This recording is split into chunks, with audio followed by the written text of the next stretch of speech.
All right. Good evening, ladies and gentlemen. We're going to call the meeting to order. Start off with the invocation, the Pledge of Allegiance. So if everybody will please rise. Heavenly Father, we thank you for the opportunity to meet here. We ask for the wisdom for good decisions for our city and to give to our commission. We ask a blessing on all of our residents that they continue to stay healthy and during this COVID time.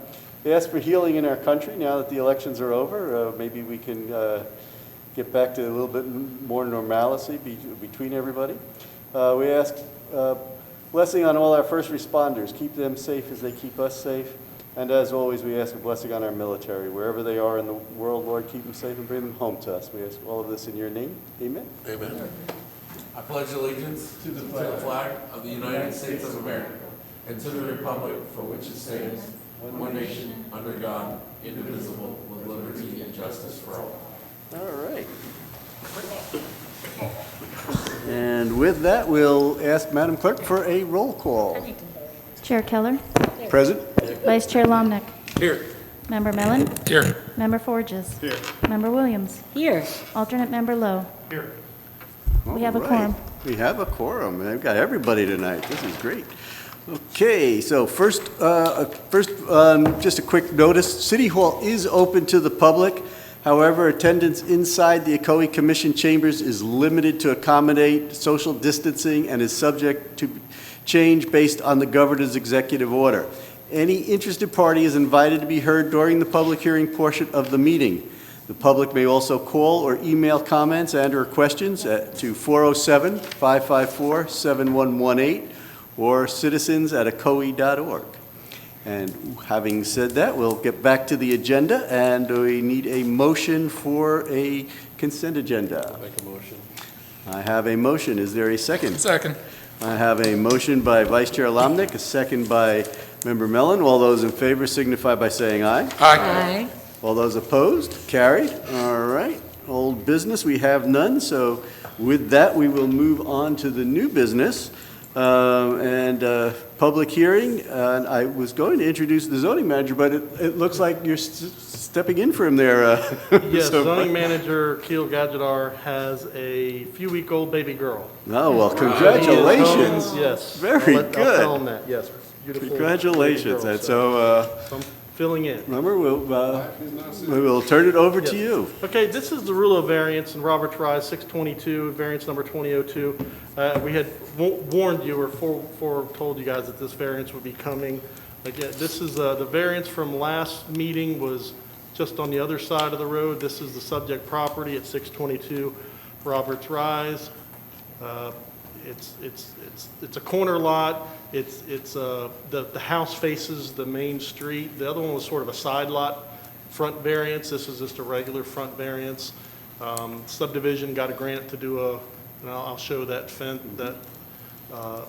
depiction here, but you kind of remember that. It's got, so the subdivision received a grant to place a fence in the right-of-way here.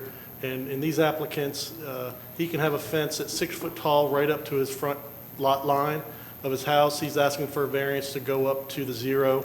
It'd be up in the front, the fence can be 4 feet and see-through. So he's asking for a 6-foot fence all the way up to the property line to tie into the fence that'll be built here and the one that was approved by the commission with your recommendation. The city commission also took your full recommendation and made that as the approval. And so it would be tying in. And so this is the house.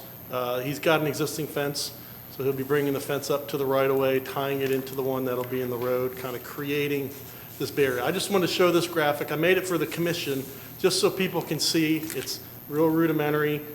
Commissioner Mellon, I don't have CAD, so don't pick my drawing. But just to show what could happen in the future with a subdivision, how this road could tie through, and you have lots and you have open space. I just kind of showed that's why we necessarily don't want to shut this off forever. I don't want to bind a future commission, a future developer.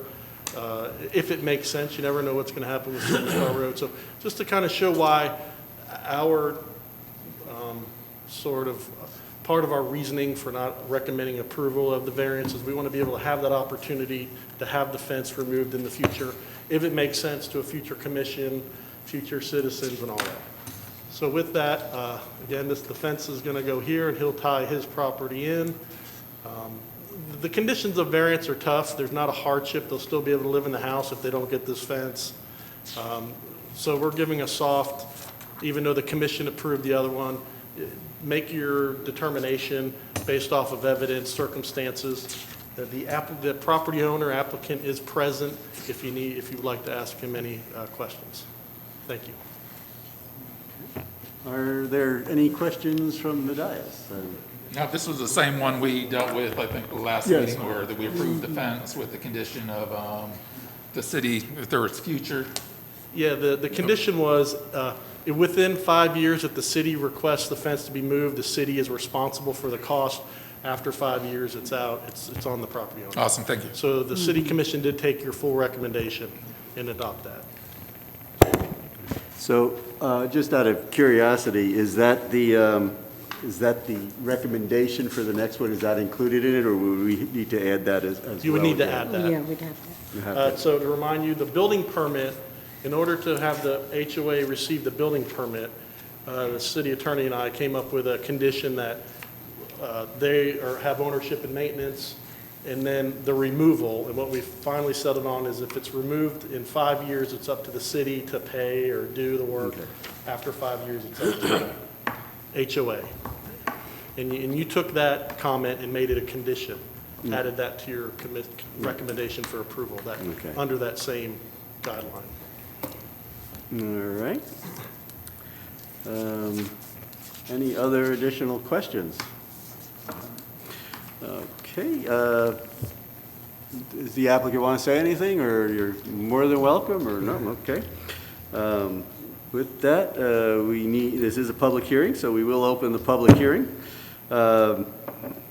Is there anyone who'd like to speak? I guess we need to, do we still need to wait Give a the couple minute, or? minutes. Yeah, let's give a couple minutes for the lag. Yeah. of the Yeah, just for the, lag.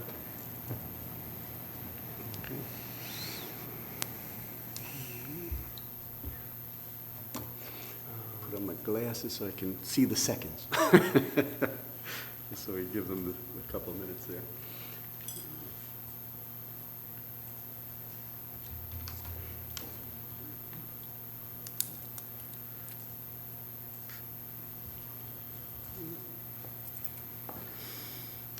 And I suppose while we're waiting, I can give out those numbers one more time. If you did want to call, it's 407-554-7118, or you email at citizens@ocoee.org if anyone is interested.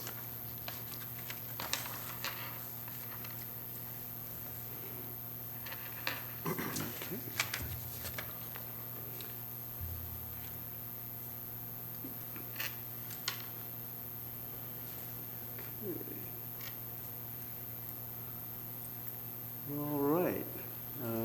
Seeing that we haven't gotten anything, have we gotten any? No, we have received no emails or phone calls.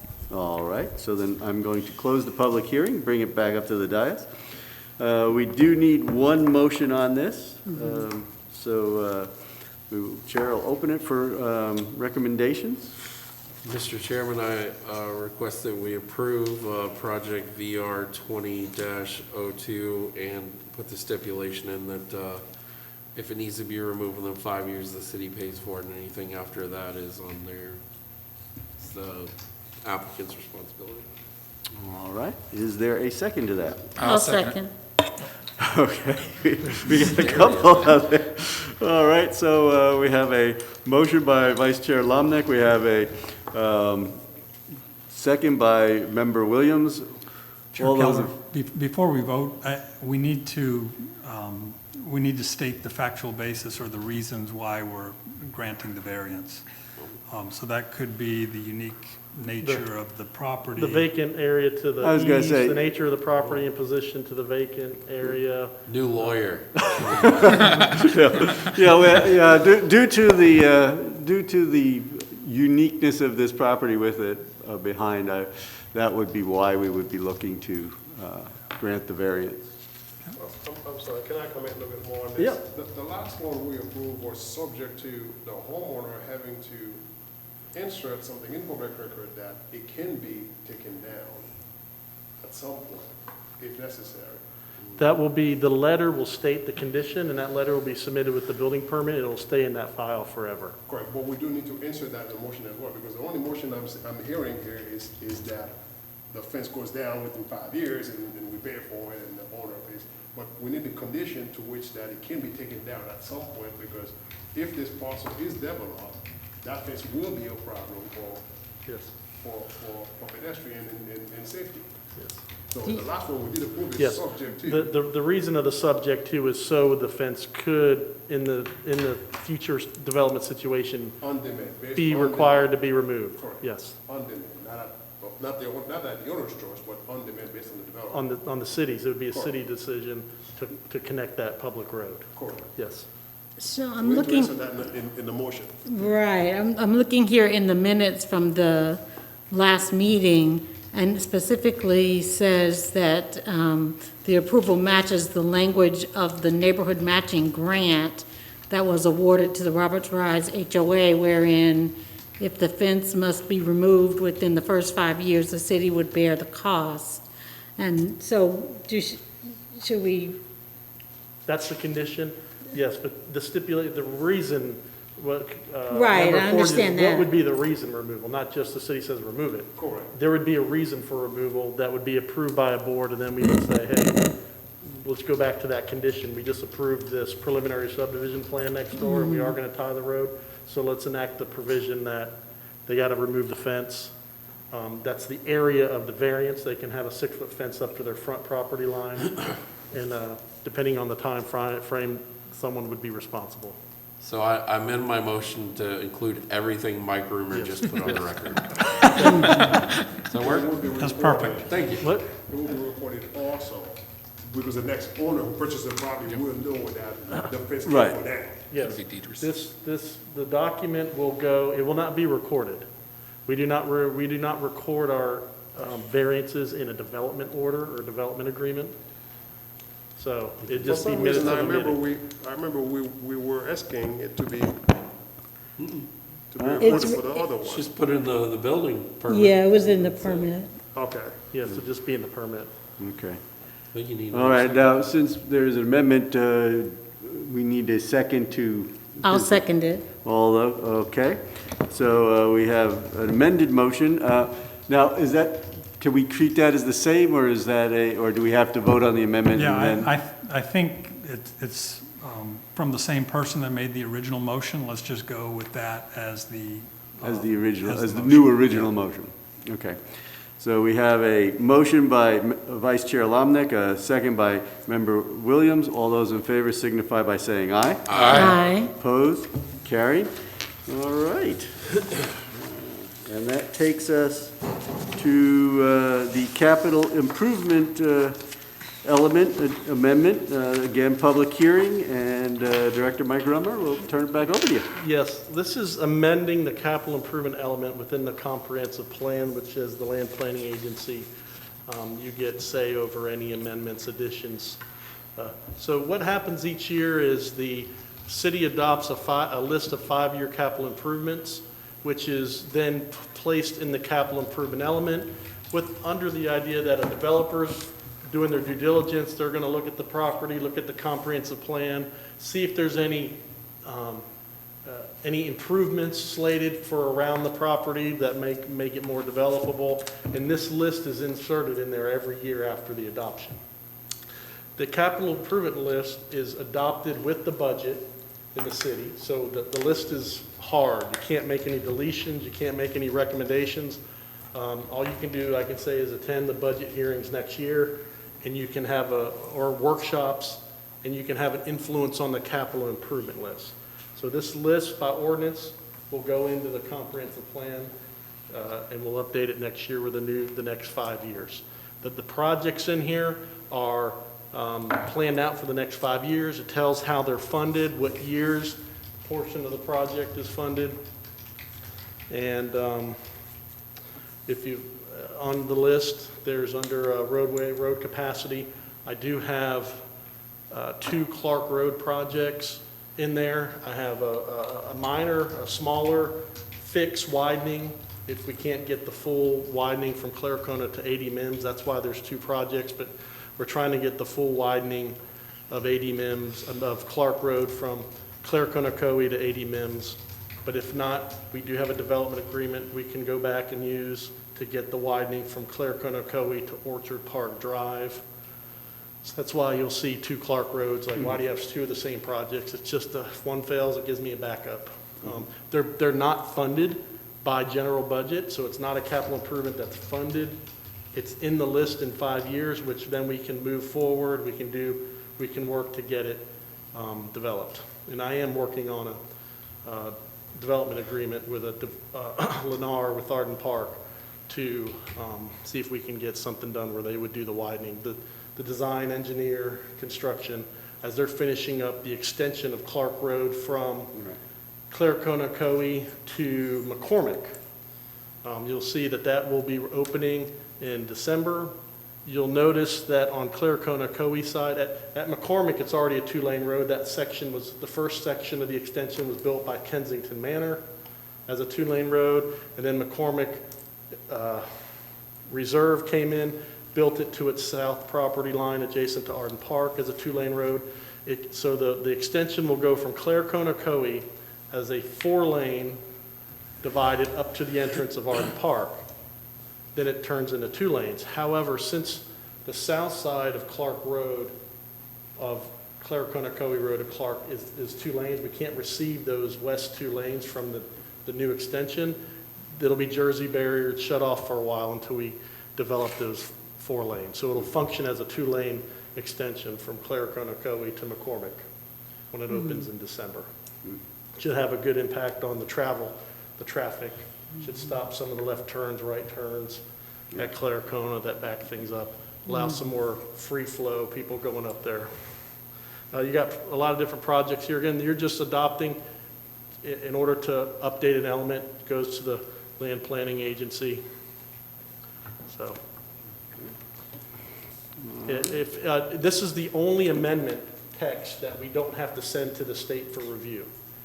If we were amending one element, just one word in text, it would have to go to the state for a 35-day review of the surrounding agencies. But by statute, the capital improvement plan, because it's just a table you're updating every year, you can do it by adoption of an ordinance, and it's automatically approved. Okay. The state recognizes it. Questions from the dais? Okay. Hearing none, we will bring it to open the public hearing. Again, we'll give out the phone numbers just in case anybody wants to call in.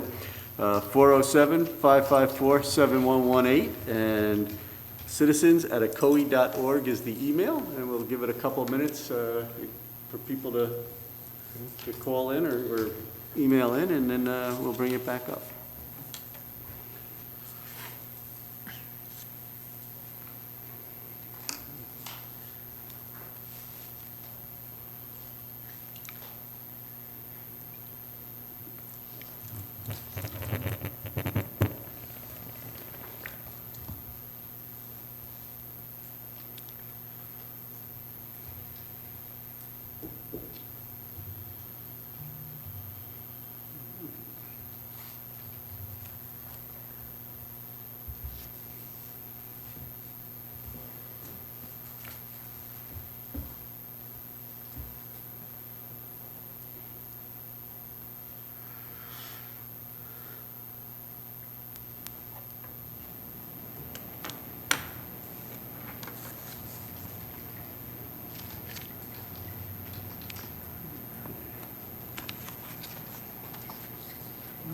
Do we have anyone who has called in?